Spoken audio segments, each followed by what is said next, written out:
classic example, which you see too often in Washington, where a group of politicians get together and sort of throw the professionals under the bus. We've seen it happen before. I can remember Iran-Contra. What happened here was that we asked the agency to go take steps and put in place programs that were designed to catch the bastards who killed 3,000 of us on 9/11 and to make sure it didn't happen again. And that's exactly what they did, and they deserve a lot of credit, not the kind of condemnation that they're receiving from the Senate Democrats. All right, folks, and joining us now, very happy to say, is John Rizzo, former CIA General Counsel during the first 9 years of the War on Terror and 34-year CIA veteran involved in all decisions, including black sites, enhanced interrogation, and also the author of a great new book, a must-read, and it falls into the context of everything that's going on here and more. Company Man, there it is on the screen, 30 Years of Controversy and Crisis in the CIA. John, thank you so much for joining us, sir. Well, thanks for having me, Steve. It's my pleasure. Let me start by getting your generalized reaction to what's been going on since Dianne Feinstein took to the floor of the Senate and basically, accused the CIA of all kinds of horrific things, including their directors of lying to Congress. When you saw that, airing, what was going through your mind, sir? Well, primarily, Steve, I saw it and I heard it, and I actually saw the report for the very first time ever at the time Senator Feinstein was making her speech and distributing the report to the world. I was not allowed access to the report. I requested it a few months ago, the final version, because I thought it was only fair for me and my senior colleagues who, based on the leaks that were coming out, the report was going to accuse of all sorts of malfeasance. I thought it would be only fair to at least let us see the damn thing before the rest of the world did. And that never happened. So, and that's on top of the fact that none of us who were involved in the program, including myself, was ever interviewed during the course of that 5-year investigation. So when I was watching her on the screen, it was, I guess I was no different than the rest of the world. I was seeing and hearing this stuff for the first time. And your reaction to what you were hearing? Well, it was what I expected. They say the Senator Feinstein's staff had been assiduously leaking their conclusions over the preceding months. What she did what we feared she would do, which is present a one-sided, distorted, unfair characterization of the program, what it achieved, and about the motivations and actions of the entire CIA workforce who were involved in this program. It was profoundly disappointing, but frankly not entirely surprising coming from Senator Feinstein. Before we get to the repercussions or the specifics, do you think that this puts us at increased danger from terrorist organizations, lone wolves, homegrown, any and all of those, or kind of we're always in that danger? Mm-hmm. Well, I mean, obviously there's always that, always will be that danger. What I found striking, Steve, and again, keep in mind, I'm on the outside now. I've been outside for 5 years, so I don't have any inside information, but I found it remarkable to read that last Friday, the Secretary of State, John Kerry, after all, a liberal Democrat from Massachusetts, felt compelled to apparently call Senator Feinstein and lay out, either warn her or at least give her notice that releasing the report at this particular time was going to expose Americans to serious threats from ISIS and elsewhere. From my experience at CIA, a Secretary of State, especially someone with Secretary Kerry's background, wouldn't feel constrained to do that unless there was perceived to be a real danger. I found that quite striking and telling. Yeah, I did too, but then I was not surprised maybe, that the president didn't go along with that and say, and call her also. He didn't have any problem with it. Yeah, I mean, the White House's reactions here in the lead up to this report coming out were confusing and chaotic. Okay, so John, stay where you are. We're going to pick up on that mean, when we come back with part two. John Rizzo joins us. We're coming back, folks.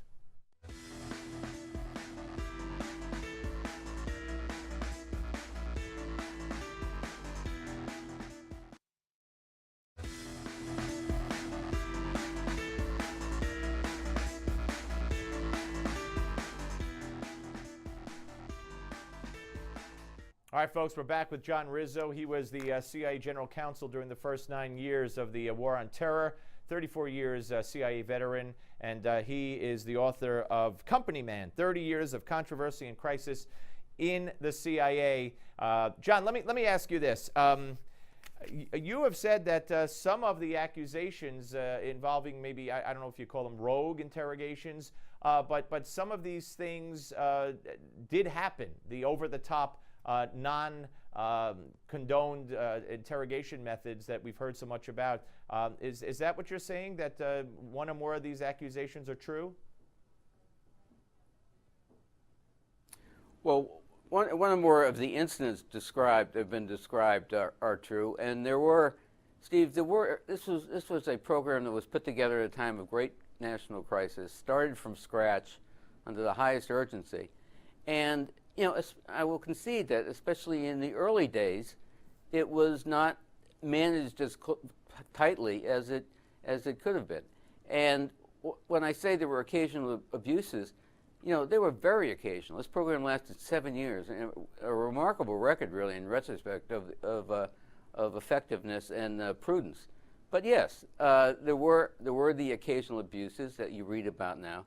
You know, the point I would make is that whenever one of those abuses occurred, CIA management, we promptly referred any abuse of prisoners beyond the authorized techniques immediately to the Justice Department and to the CIA Inspector General. In other words, there was never any attempt to cover up the occasional abuse. I mean, we were very upfront with it at the time. As far as you know, the accusations that any CIA director or CIA officials lied to the Congress, specifically Hayden, et cetera, true or not true?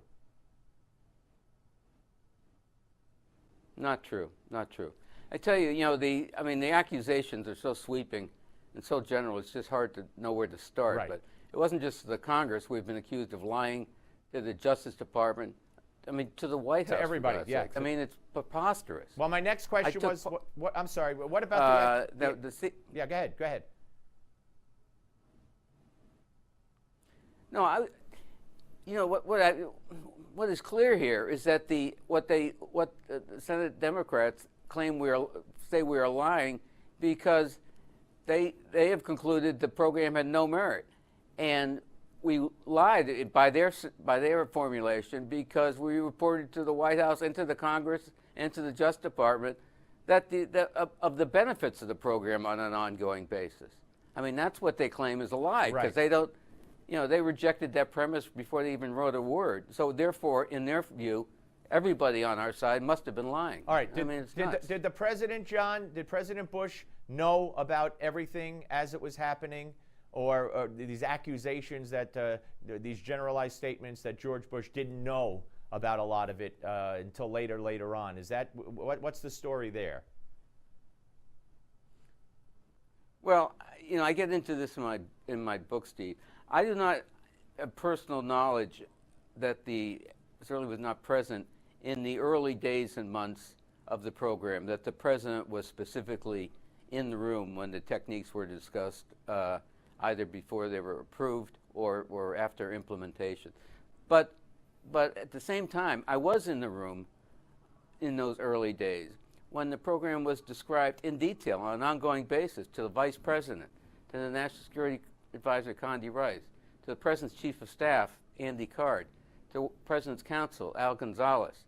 Now, I would be surprised, frankly, if the President, if one or more of them hadn't told the President what we were telling, you know, his immediate closest advisors in the National Security Council. Right, makes sense.